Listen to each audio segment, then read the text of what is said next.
তো তুমি freelance photography করো। সো এটা তুমি কিভাবে শুরু করলা, আর কেনই বা ফটোগ্রাফি লাইনে আসলা?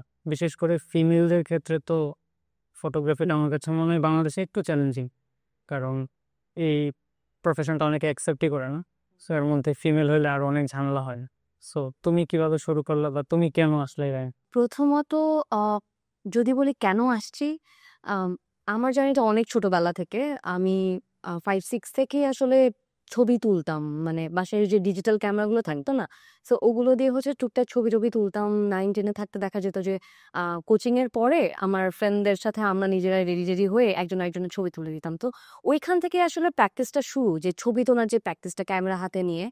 তো তখন তো কিছু জানতাম না বা কোনো প্ল্যান ছিল না যে মানে কনটেন্ট ক্রিয়েশন কি বা ফটোগ্রাফি করতে হবে অর সামথিং।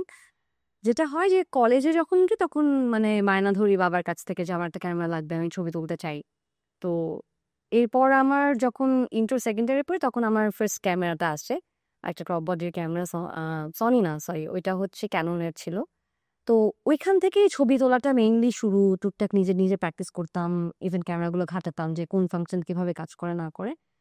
এরপর ইউনিভার্সিটিতে উঠি। আম আমি বাংলাদেশ ইউনিভার্সিটির প্রফেশনালসে পড়াশোনা করেছি। তো ওখানে যখন যাই, ওখানে আমি মোটামুটি ৩ টা ক্লাবের সাথে জড়িত ছিলাম। তো ১ম এ ফটোগ্রাফি ক্লাবে জয়েন করি। তারপর literature club and global affairs council. তো ৩ টা ক্লাবের সাথে ছিলাম। সো ওখানে যেটা হতো যে বিভিন্ন ধরনের ইভেন্টস হতো। সো যে ইভেন্টই হতো দেখা যেত আমি চলে যেতাম বা আমাকে পাঠানো হতো যে তুমি একটু ছবি তুলে দাও অর সামথিং। সিনিয়র আপু ভাইরাও ধরতো। তো তখন পর্যন্ত কিন্তু আমি জানতাম না যে এটা আমি চাই করতে বা আমার প্যাশন এটা, আমি এটা নিয়ে ক্যারিয়ার কিছু একটা করতে পারবো। তো তখন যে শখের বশেই করতাম। সো ডে বাই ডে টা করতে যেটা হয় যে আম একটা টাইমের পরে একটা মোটামুটি একটা পোর্টফোলিও দাঁড় হয় যে ঠিক আছে এই কাজগুলো আমি করছি। তো তখন বিভিন্ন জায়গা থেকে অফার আসতে শুরু করে যে তুমি তো কাজ পারো, এবং অনেক জায়গায় রিকোয়ারমেন্টই থাকে যে ফিমেল ফটোগ্রাফারই চাই। আর ওই সময়টাতে আমি ২০১৮ তে স্টার্ট করি যদি বলি প্রফেশনালি। সো ওই টাইমটাতে ফিমেল পাওয়াটা আরো ডিফিকাল্ট ছিল, যে ফিমেল ওরকম পাওয়া যেত না। সো আমাকে হচ্ছে এরকম একটা সিনিয়র ভাই অফার করে যে এরকম একটা কাজ আছে। আম আ তো অ্যাকশন এডের একটা ম্যাগাজিন ছিল, ইয়ারলি ম্যাগাজিন, যেখানে হচ্ছে আপনার পুরা বাংলাদেশের অলমোস্ট অনেকগুলো ডিস্ট্রিক্ট ঘুরে ওরা ছবি তুলবে। ফটোগ্রাফার কয়েকজনকে হায়ার করা হচ্ছিল। তো সেখান থেকে আমাকে সিলেক্ট করা হয়। আমি পোর্টফোলিও সাবমিট করে সিলেক্ট করা হয় যে আম ঢাকা আর রাজশাহী এই ২ টা ডিস্ট্রিক্ট আমি কভার করব।